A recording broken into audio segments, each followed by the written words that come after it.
야인의 장구단상 이 목사의 성경 공부 84번 영상 자연과 문화 세 번째 이야기 예수님의 양식 요한복음 4장 31절부터 38절. 안녕하십니까. 미국 아리조나 북부 그랜드 캐년 동쪽에 있는 투바시티라는 작은 광야 마을에서 미국 원주민 나바호족 그리고 호피족과 함께 살고 있는 이 목사입니다. 부족한 것이 많지만 이곳을 좀 더 살기 좋은 곳으로 만들고자 아주 작은 촛불 하나 들려고 애쓰는 일꾼에 불과합니다. 자연과 문화 시리즈 세 번인데요. 세 번째 영상인데요. 기본적인 말씀은 직전 두 개의 영상에서 말씀을 나눴고, 오늘 말씀은 적용이라고 그럴까요? 아니면 확증 혹은 실질적인 이해 이런 차원에서 한번 이 말씀을 한번 생각해 보려고 합니다. 왜 예수님의 양식이라는 제목을 한번 붙여봤는데요. 이 제목을 들으시면서 여러분들에게 성경 떠오르는 성경 본문이 혹시 있는지 모르겠습니다. 이것이 내 양식이다. 이런 본문 아니겠습니까? 예. 요한복음 4장 31절부터 38절 말씀인데 먼저 이 34절까지 31절부터 34절까지 한번 보겠습니다. 그 사이에 제자들이 청하여 가로되 라삐어 잡수소서. 가라사대 내게는 너희가 알지 못하는 먹을 양식이 있느니라. 제자들이 서로 말하되 누가 잡수실 것을 갖다 드렸는가 한데 예수께서 이르시되 나의 양식은 나를 보내신 이의 뜻을 행하며 그의 일을 온전히 이루는 이것이니라. 이렇게 말씀하셨습니다.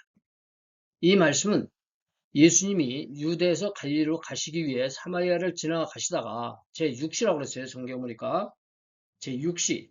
이것은 이제 유대식으로 치면은 지금은 낮 12시고 로마식으로 치면 저녁 오후 6시입니다. 그래서 어떤 학자들은 이것이 정오가 아니고 저녁이다. 하루의 여행이 끝나가는 저녁 시간이다.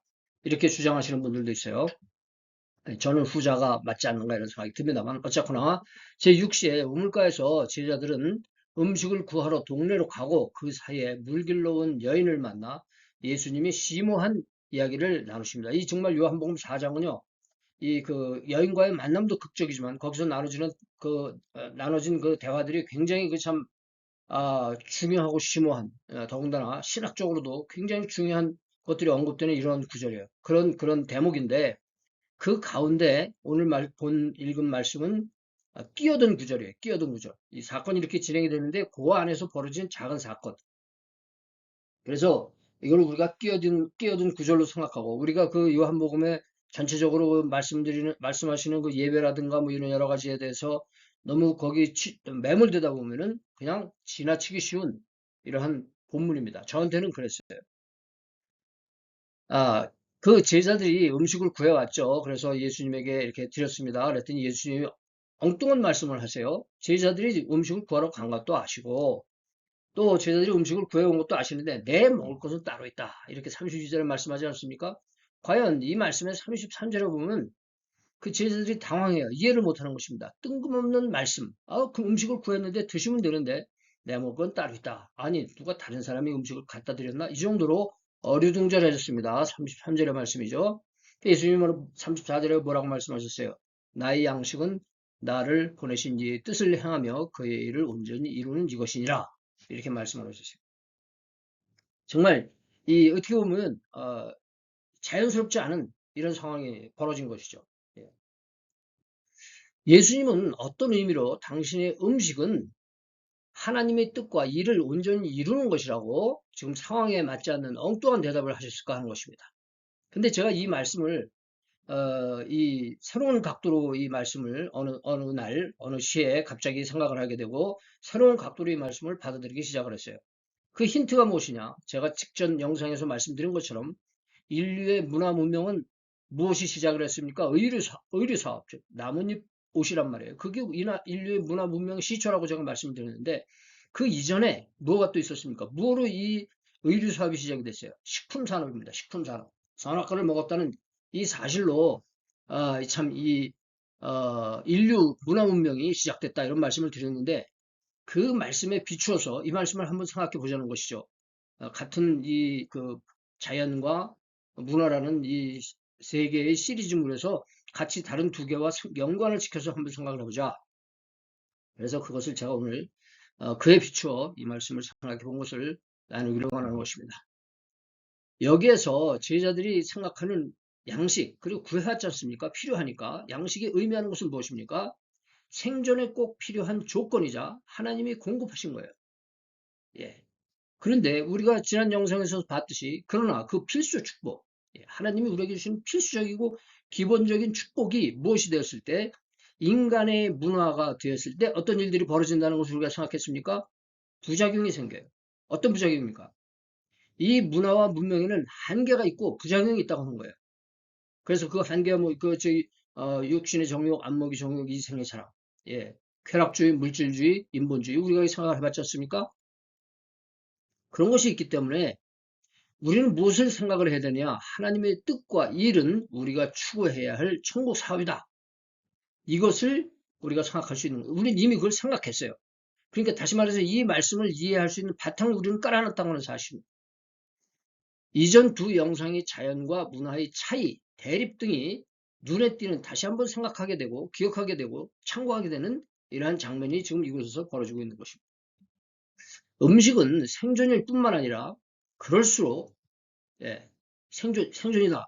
중요하고 필요하고 좋은 것 아닙니까? 그런 좋은 것일수록 문화가 되면서 인성, 죄성이 가미되어 본질을 오염시키는 결과가 생긴다는 거예요. 그래서 이것이 본질인데 하나님의 축복인데 우리는 이것을 우리의 욕심으로 접근한다는 것이죠. 그렇게 되면 우리가 이 썩지 아니할 하나님의 영광을 썩어질 사람과 금수와 버러지의 형상으로 바꾸는 이러한 일이 생긴다고 하는 사실이에요.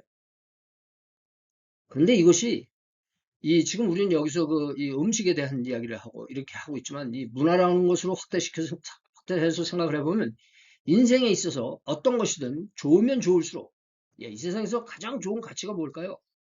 그 중에 뭐 여러 가지가 있겠습니다만 부부간의 애정과 관계도 그 중에 중요한 거 아니겠습니까? 가장 중요한 건지 어떤 건지 여러분들 나름대로 판단하실 일이지만 그러나 그것도 오염이 되면 인간은 뭐가 개입이 돼요? 3대 독소. 3대 독소. 말씀드렸지 않습니까? 3대 독소가 개입되어 오염시키는 현상은요, 어떻게 보면 필연적이에요. 인간의 그게 한계입니다. 그래서 어느 모든 세상에 좋은 것을 보더라도 부모 자식 간의 그 좋은 관계도 그런 잘못된 인간적인 그 욕심이 계제가 되면은 그것이 아주 본질을 오염시키는 이런 결과가 생기지 않습니까? 예수님은 주기도문에서 우리에게 일용할 양식을 구하라고 하세요. 오늘날 우리에게 일용할 양식을 주옵시고 오늘 필요한 것을 주십시오. 더 많은 이 욕심에서 비롯된 더 많은 것을 요구하는 것이 아니라 우리에게 필요한 것은 기본 축복입니다. 최소 축복입니다. 그렇게 말씀하셨지만 우리는 어떤 탐욕적 축으로 인해 하나님의 뜻을 거스르고 성도의 삶을 오염시키는 결과를 초래하지 않는가 하는 것입니다. 우리 사회에 만연한 무모한 먹방의 실상. 이 먹방. 이 먹방이 이제는 세계적으로 통하는 말이 됐어요. 여기서도 아이들한테 야, 너 먹방이 뭔 줄 알아? 그럼 다 알아요. 한국말 먹방이 얘네들이 뭔지 다 압니다.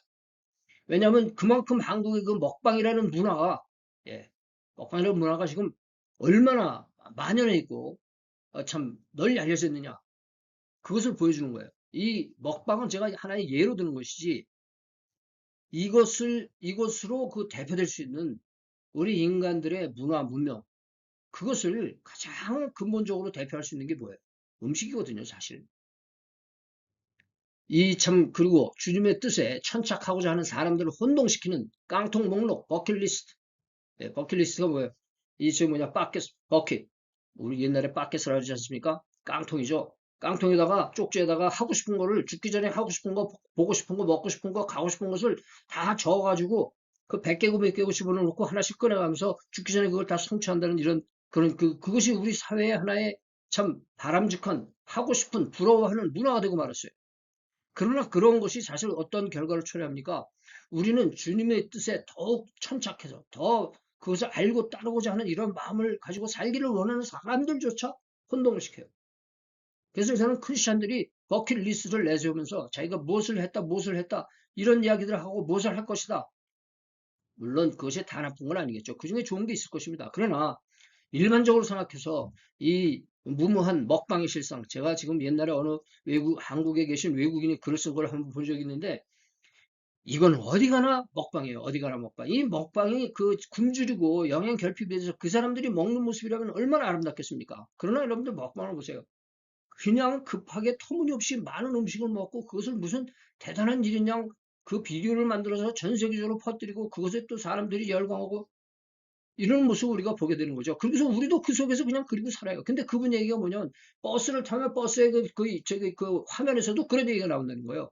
그러면서 내가 왜 이곳에서 이러한 그 먹방을 쇠뇌당할 정도로 봐야 되느냐 이런 사회 문화를 참 그 통탄하는 그런 제가 글을 본 적이 있어요.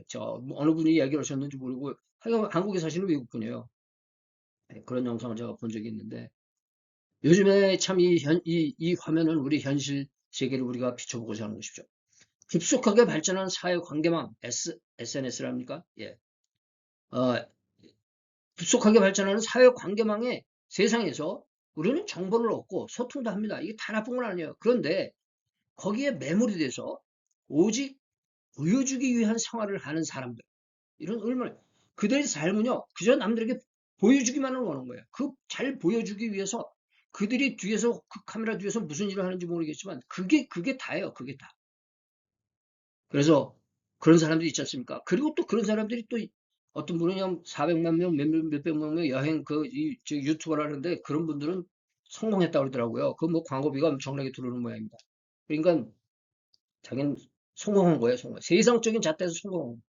근데 그거를 또 그들이 그렇게 되는 이유가 뭐겠습니까? 그들을 추종하는, 열렬하게 추종하는 그 많은 사람들이 그저 그냥 막, 그 구독을 누르고 좋아요를 누르고 그런 가운데서 그 사람들에게 그 광고비가 돌아가고 참 이렇게 되는 걸 보면, 야, 이게 어떻게 새로운 산업이라고 볼 수 있겠죠? 새로운 산업이라고 볼 수 있는데, 이것이 과연 우리가 그 추구해야 할 삶인가? 더군다나 우리가 천국의 가치를 가진 사람들이라고 한다면, 이런데 우리도 그렇게 매몰돼야 될 것이냐?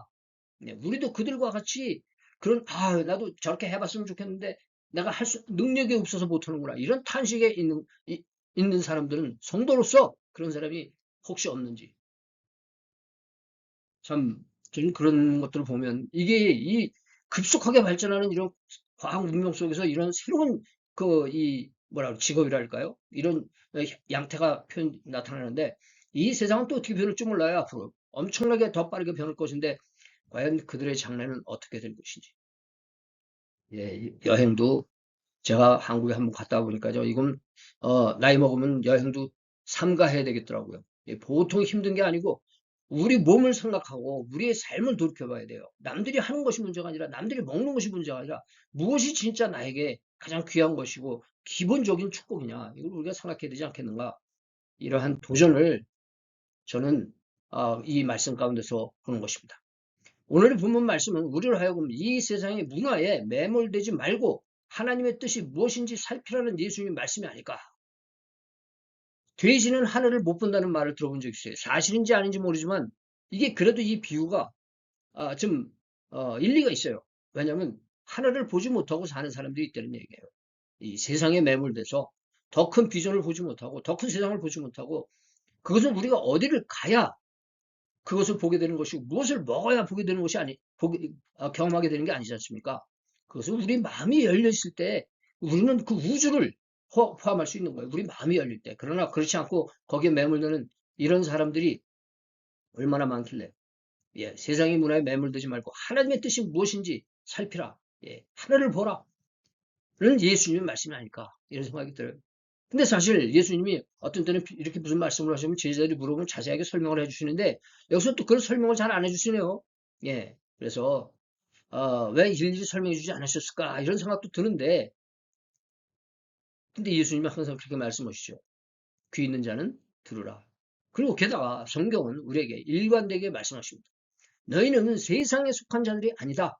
예, 우리가 요한복음 17장 14절부터 17절 예수님의 기도를 통해서 우리가 그걸 보지 않았습니까?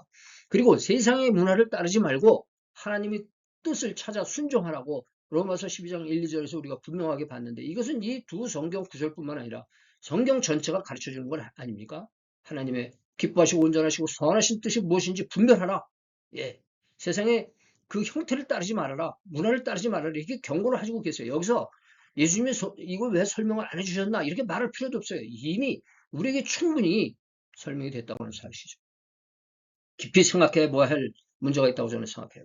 세상은 말세에 가까워질수록 인간의 3대 독소, 즉 쾌락주의, 물질주의, 인본주의에 빠져들게 돼 있어요. 우리는 어떻게 이 음식, 패션, 여행 등을 자랑하는 문화 문명 속에서 우리 자신을 어느 만큼, 이것도 큰 도전이에요. 우리가 어느 만큼 이거 할 수 있느냐 이거예요.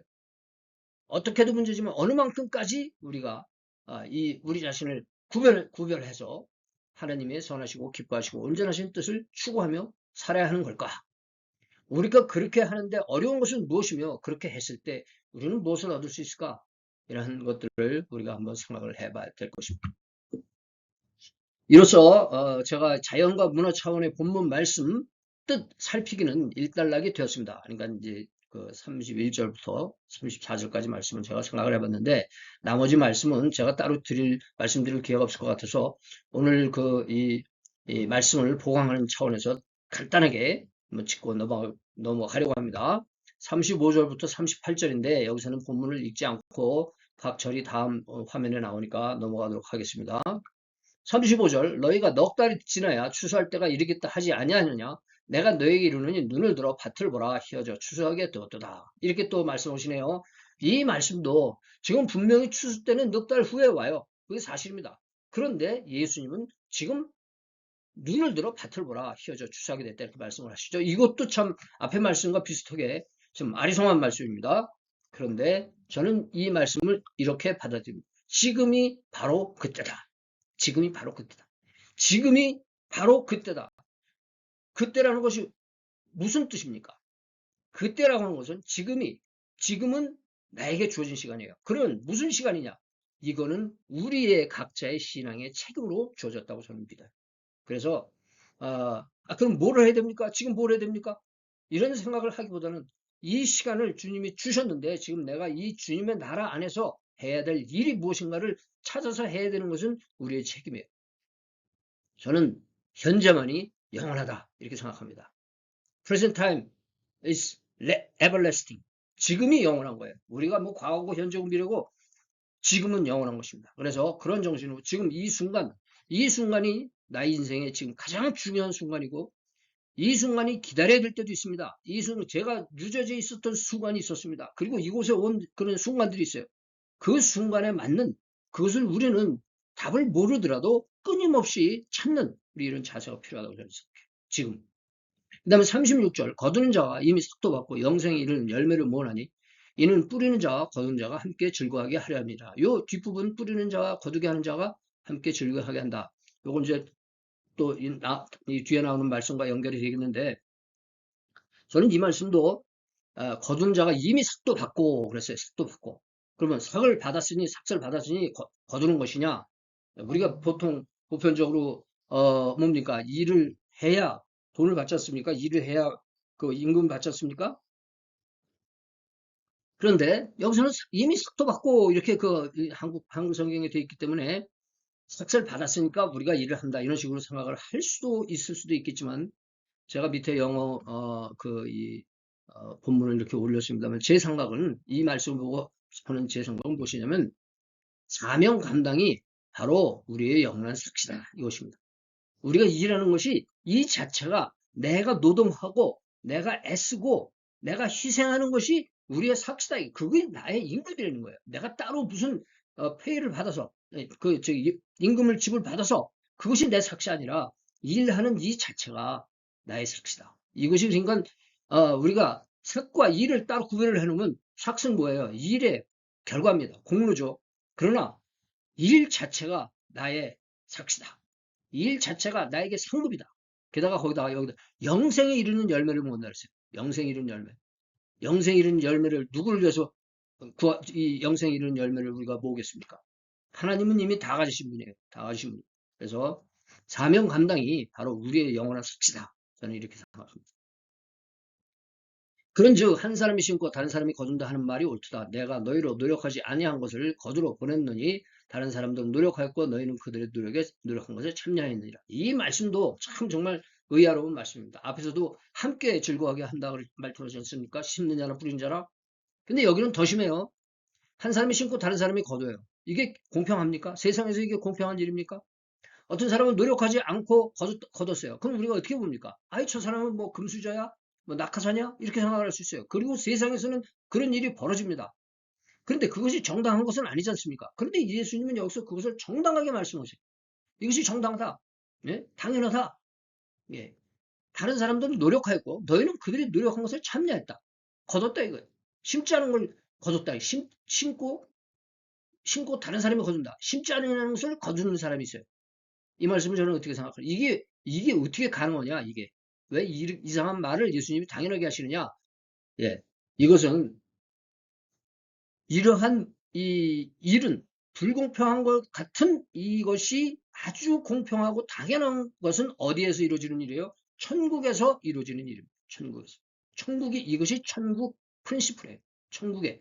그래서 이 사실은 무엇을 말해요? 우리는 한 공동체라는 거. 천국 정신. 우리는 하나님 나라의 하나님의 주권 아래 우리는 개인이다. 그 주권에 참여하는 개인이다. 한 공동체다. 이것이 있을 때 이 말이 이해가 됩니다. 예. 저도 제가 일을 하면서 제가 일은 이렇게 하고 이러한 일들이 나타나지만 얼마나 많은 분들이 기도하고 얼마나 그 앞에 선지자들이 애를 쓰고 그랬을까를 저는 생각해요. 그렇게 생각하면 저는 그냥 이 절차를 제가 참여했을 뿐입니다. 어떤 열매를 거두든지 그리고 제가 열매를 거두지 못해도 결국 그것은 누구의 사업이기 때문에 하나님의 사업이기 때문에 그래서 저는 이거를 천국 정신, 킹덤 스피릿이라고 이렇게 생각합니다. 그래서 이 말씀은 우리가 킹덤 스피릿이라는 것 이거를 우리가 생각하지 못한다고 한다면 예. 그래서 참 저는 이 킹덤 스피릿, 천국 정신 이것이 항상 제가 생각하고 있는 제 사역에 제가 바탕화면이란 말을 몇 차례 썼는데 정말 제 그 아주 뭐랄까요 아주 가장 근거 예, 중요하고 탄탄한 근거가 되어야 되겠다는 생각을 드립니다. 자 이제 말씀을 다 드렸는데요. 그나저나 예수님은 제자들이 가져온 음식을 드셨을까요? 안 드셨을까요? 예, 저는 그런 상상을 해봤어요. 아니, 지금 뭐냐, 이제 그렇게 제자들이, 가져와서 드시라고 그랬는데, 나는 내가 먹을 음식은 따로 있다. 이것은 하나님의 나라의 일을 하는 것이다. 예, 그리고 이러저런 말씀하셨어요. 그리고 그것이 6시가 됐건, 낮이 됐건, 저녁이 됐건, 그 시간에 다시, 이 사마리아를 떠나서 어디론가 행하실 때 가져온 음식을 드셨을까? 안 드셨을까? 저는 이렇게 상상을 해보는데요. 여러분들도 한번 상상을 한번 해보시기 바랍니다. 예, 이 부록 화면 오늘 참고하시기 바라고요. 큰 그림, 큰 그림 이 관련 영상 번호와 함께 큰 그림. 말씀을 통한 오늘의 교제에 감사드리며 다음에 또 뵐 때까지 성령 안에서 의와 평강과 희락이 귀 가정에 충만하시기 바랍니다. 저는 이만 여기서 잠시간의 작별 인사 드립니다. 박근혜